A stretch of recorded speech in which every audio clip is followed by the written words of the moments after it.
अस्सलाम वालेकुम रहमतुल्लाहि व बरकातहू।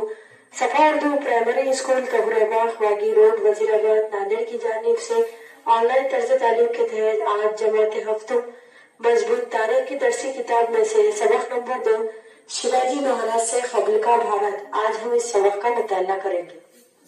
तालिबात देखिए सबक नंबर 2 शिवाजी महाराज से कबल का भारत। इस सबक में हम शिवाजी महाराज से कबल के अहद में भारत की मुख्तलिफ हुकूमतों का मुताला करेंगे। इस अहद में भारत में मुख्तलिफ हुकूमतें मौजूद थी। 8वीं सदी ईस्वी में पाल बंगाल का मशहूर हुक्मरान खानदान था।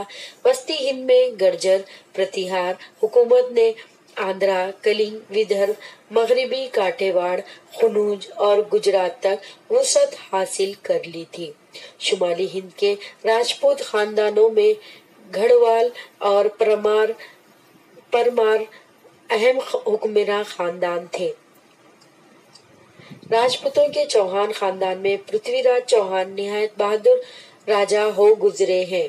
तराई की पहली लड़ाई में पृथ्वीराज चौहान ने मोहम्मद गौरी को शिकस्त दी, लेकिन तराई की दूसरी लड़ाई में मोहम्मद गौरी ने पृथ्वीराज चौहान को शिकस्त दे दी। तमिलनाडु के चौल खानदानों के राजाओं में राज अव्वल और राजेंद्र अव्वल अहम थे। चौल राजाओं ने बहरी बीड़े के बलबूते पर जजायर, मालदीव और श्रीलंका पर फतह हासिल की थी। कर्नाटक के होयसल खानदान के विष्णुवर्धन नामी राजा ने पूरा कर्नाटक फतह कर लिया था। महाराष्ट्र के राष्ट्रकूट खानदान के राजा गोविंद सुवम के दौरे हुकूमत में इस खानदान की हुकूमत खनूज से रामेश्वर तक फैल चुकी थी। इसके बाद कृष्ण सुवम ने इलाहाबाद तक का इलाका जीत लिया। शिलाहारों के 3 खानदानों को महाराष्ट्र में उरूज हासिल हुआ। पहला खानदान शुमाली कोंकण में थाना और रायगढ़, दूसरा खानदान जनूबी कोंकण और तीसरा खानदान कोल्हापुर, सतारा, सांगली और बेलगाम जिले के कुछ हिस्सों पर हुक्मरानी करता था। शिवाजी महाराज से कबल के अहद में आखिरी पुरशिको हुकूमत महाराष्ट्र के यादव की थी। औरंगाबाद से करीब देवगिरी यादव खानदान के राजा भल्लम पंजुम की राजधानी थी। उन्होंने कृष्णा नदी के परे अपनी हुकूमत को तोसी दी। यादव खानदान का दौरे हुकूमत मराठी जबान व अदब का सुनहरा दौर माना जाता है। इस दौर में महाराष्ट्र में बहनों, भाऊ और वारकरी फिरकों को उरूज हासिल हुआ। शुमाल मगरबी जानिब से हमले।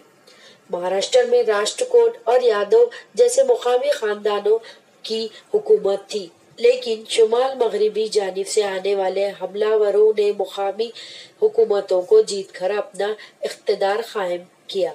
दरमियानी जमाने में वस्त एशिया में अरबों की हुकूमत कायम हुई। हुकूमत की तोसी के लिए अरबों ने भारत का रुख किया। 8वीं सदी में अरब सिपहसालार मोहम्मद बिन कासिम ने सिंध पर हमला किया। वहां के राजा दाहिर को शिकस्त देकर उन्होंने सिंध फतह कर लिया। इस हमले की बिना पर पहली मर्तबा अरबों का भारत से सियासी वास्ता पड़ा।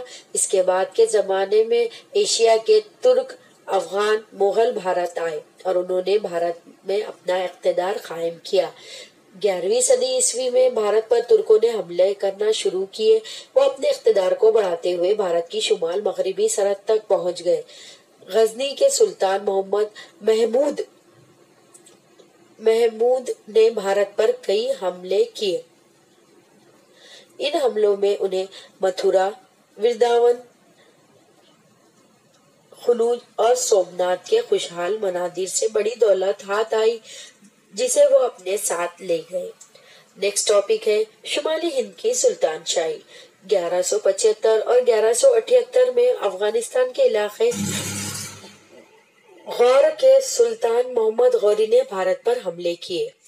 भारत के फतह किए हुए इलाकों की देखभाल के लिए उन्होंने कुतुबुद्दीन ऐबक का तकर्रुर किया। 1206 में मोहम्मद गौरी के इंतकाल के बाद कुतुबुद्दीन ऐबक ने अपने जेर असर इलाकों के मामलात की देखभाल آزادانہ طور پر کرنا شروع کر دی۔ ایبک جو بنیادی طور پر غلام تھے دہلی کے بادشاہ بن بیٹھے۔ 1210 میں قطب الدین ایبک کا آج کے لیے اتنا ہی کافی ہے۔ انشاءاللہ اگلے ویڈیو میں پھر ملاقات ہوگی۔ آپ تمام سے گزارش کی جاتی ہے کہ اس ویڈیو کو بار بار سنیں، لائک اور شیئر کریں، صفا اسکول کے اس چینل کو سبسکرائب کریں۔ اللہ حافظ۔